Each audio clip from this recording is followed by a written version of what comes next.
एकदा काय झालं, एका गावात की नाही एक माणूस होता. तो रोज नदीवर स्नाना करता जायचा. तो घरातून बाहेर पडताना त्याचा मुलगा हट्ट करायचा बरोबर येण्याकरता. मात्र तो मुलगा नदीत उडी मारायला घाबरायचा. मग एक दिवस त्या माणसाने काय केलं, मुलाच्या न कळत त्याला पाण्यात ढकलून दिला.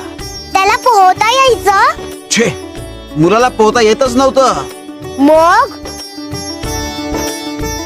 तो पाण्यात पडला, हातपाय मारायला लागला. मग आता तो मुलगा बुडणार. त्या क्षणी त्या वडिलांनी त्याला बाहेर काढला. पुन्हा एकदा वडिलांनी मुलाच्या न कळत त्याला पाण्यात ढकलला. आता आम्हाला सांग, ह्या वेळी मुलाने किती वेळ तग धरला असेल? त्याने पुन्हा तेवढाच वेळ तग धरला असेल. त्याने मागच्या वेळेपेक्षा 10 पट जास्त वेळ तग धरला. हे कसं शक्य आहे? कारण त्याला विश्वास होता की तो बुडायला लागला तर त्याचे वडील त्याला बाहेर काढतील. तेव्हा काही झालं तरी हार मानायची नाही. मुलाच्या बाबतीत जे वडिलांनी केलं तेच परमेश्वर तुमच्या बाबतीत करतो.